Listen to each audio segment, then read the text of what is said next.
তোমাদের আর পুরীতে যাওয়ার দরকার নেই, কলকাতার বুকেই নিউ টাউনে এত বড় জগন্নাথ মন্দির ওপেন হয়ে গেছে। 13ই জুলাই 2024 হাজরাকালী সেবা সমিতি নিউ টাউনের রাজারহাটে হাজরাকালী মন্দিরে কমপ্লেক্সের মধ্যে অবস্থিত শ্রী শ্রী জগন্নাথ মন্দিরের উদ্বোধন করেছে। 2020 সালে শ্রী শ্রী জগন্নাথ মন্দিরের নির্মাণ শুরু হয়েছিল পূজা এবং সম্প্রদায়ের সমাবেশের জন্য একটি পবিত্র স্থান প্রদানের জন্য হাজরাকালী সেবা সমিতি দৃঢ় প্রতিশ্রুতি দ্বারা চালিত। এই মন্দির আধ্যাত্মিক ঐতিহ্য এবং স্থাপত্যের জাঁকজমকের প্রতীক। ভক্তদের আরাম এবং সুবিধার জন্য আধুনিক সুযোগ সুবিধাগুলিকে অন্তর্ভুক্ত করার সাথে সাথে ঐতিহ্যবাহী নকশাকে প্রতিফলিত করার জন্য সাবধানতার সাথে তৈরি করা হয়েছে। উদ্বোধনী অনুষ্ঠানে ভগবান জগন্নাথের সাথে সম্পৃক্ত সমৃদ্ধি, ঐতিহ্য ও সাংস্কৃতিক ঐতিহ্য প্রদর্শন করে বেশ কয়েকটি শুভ আচার ও সাংস্কৃতিক অনুষ্ঠান দেখানো হয়। শ্রী শ্রী জগন্নাথ মন্দিরের উদ্বোধন আমাদের সম্প্রদায়ের জন্য একটি স্বপ্ন বাস্তবায়িত হয়েছে। এই মন্দিরটি শুধু উপাসনার স্থান নয়, সাংস্কৃতিক ও আধ্যাত্মিক কার্যকলাপের কেন্দ্র হিসেবেও কাজ করবে। খুবই ভালো লাগছে। বাইরে হচ্ছে আরও মন্দির আছে, হাজরা কালী মন্দির, তারপরে হচ্ছে পাশেই হচ্ছে রাধাকৃষ্ণের মন্দির, আর এটা হচ্ছে জগন্নাথ মন্দির। এটা হচ্ছে রথের দিন এটা ওপেনিং হয়েছে। তো ওপেনিংয়ের টাইমে আমি আসতে পারিনি, আমি অনেক দিন ধরেই ভাবছিলাম কবে আসবো। তো আজকে হচ্ছে ফাইনালি এখানে ভিজিট করলাম। আর ভেতরটা এত সুন্দর বন্ধুরা, তোমরা অতি অবশ্যই এখানে এসো, খুব ভালো লাগবে তোমাদের।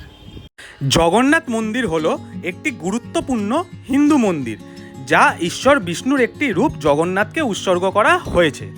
এই মন্দিরের গায়ে ভগবান বিষ্ণুর 10 অবতারকে খুব সুন্দরভাবে ফুটিয়ে তোলা রয়েছে। সঙ্গে রয়েছে নানান ধরনের কাব্য, পৌরাণিক। খুবই সুন্দর লাগছিল দেখতে। এটা যেটা দেখতে পাচ্ছ বন্ধুরা, এটা সমুদ্র মন্থনের সময় একদিকে দেবগণ আর একদিকে হচ্ছে অসুরগণ। মন্দিরের উচ্চতা প্রায় 90 ফিট। মন্দিরটা খুবই বড় ছিল। চলো ভেতরে প্রবেশ করা যাক। ভেতরে প্রবেশ করার সাথে সাথে সবার আগে এই গোল ঝাড়বাতির দিকে আমার নজর চলে যায়। ভেতরেও রয়েছে নানান দেবদেবীর মূর্তি। ভেতরটা তো খুবই সুন্দর আর প্রচণ্ড জাঁকজমক। 3টে গর্ভগৃহ রয়েছে এখানে। সবার মাঝখানে গর্ভগৃহতে আছেন প্রভু জগন্নাথ দেব, বলভদ্র ও দেবী সুভদ্রা। এর পাশেই যে গর্ভগৃহ, মানে প্রথম যে গর্ভগৃহ, সেখানে রয়েছেন প্রভু হনুমানজি। আর সবার শেষের গর্ভগৃহে রয়েছেন শ্রী রাম, শ্রী লক্ষ্মণ ও মাতা সীতা। মন্দিরের প্রাঙ্গণটা খুবই বড় আর খুবই সুন্দর, কিন্তু তাও কাউকে কাউকে দেখছিলাম জুতো পরে মন্দিরে প্রবেশ করছে। প্লিজ তোমরা এরকম করো না, মন্দিরে প্রবেশ করার আগে জুতো বাইরে খুলে প্রবেশ করো। সন্ধ্যা প্রায় হয়ে গেছে, মন্দিরের মধ্যেই এখন বসে আছি। আমি এসেছিলাম অনেকক্ষণ আগে, দুপুরবেলা এসেছিলাম, বাট আমি ভেবেইছিলাম যে যখন হচ্ছে সন্ধ্যার পরে যখন ওপেনিংটা হওয়ার পর দেন যখন এখানে লাইটটা প্লে হবে আরও বেশি সুন্দর লাগবে। তো এখন সন্ধ্যা তো হয়ে গেছে, মন্দিরের মধ্যেই বসে আছি। কত দর্শনার্থী এখানে আসছে। হ্যাঁ, এটাই শেষ। এরপরে আর ওইদিকে একটা হচ্ছে অন্য প্রপার্টি, মন্দিরের হচ্ছে এতটা অবধি।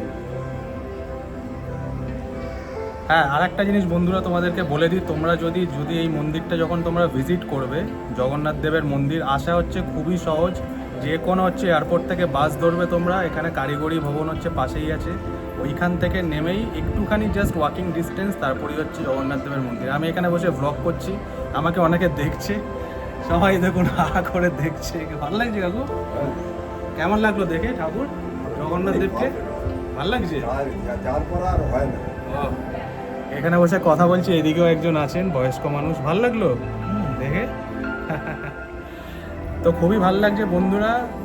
মানে অবশ্যই তোমরা এখানে ভিজিট করো, আর ভিজিট করলে সত্যি ভালো লাগবে। আর যখন ভিজিট করবে পাশেই হচ্ছে রাধাকৃষ্ণ মন্দিরও আছে, আর হচ্ছে হাজরা কালীবাড়িও আছে। এই দুটোও কিন্তু ভিজিট করো তোমরা, ঠিক আছে? সত্যি মন জুড়িয়ে গেল এখানে এসে, কত সুন্দর লাগছে। আর লাইট জ্বলার পর তো তোমরা কিন্তু অতি অবশ্যই এসো, এখানে এসে একবার ভিজিট করো, খুবই ভালো লাগবে তোমাদের। বাড়ির সামনেই নিউ টাউনে হয়ে গেল জগন্নাথ মন্দির। কত বড়, 90 ফুট বড়, এটা 90 ফুট। ভেতরে এখন কীর্তন চলছে।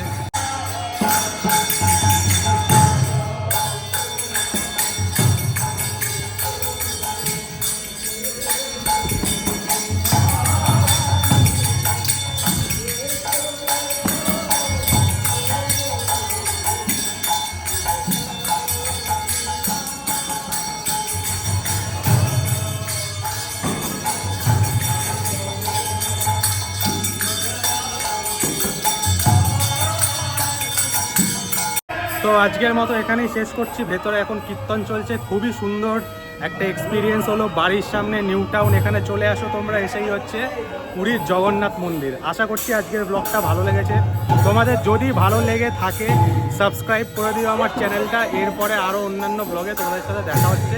ততক্ষণের জন্য তোমরা ভালো থেকো, চলো টাটা বাই।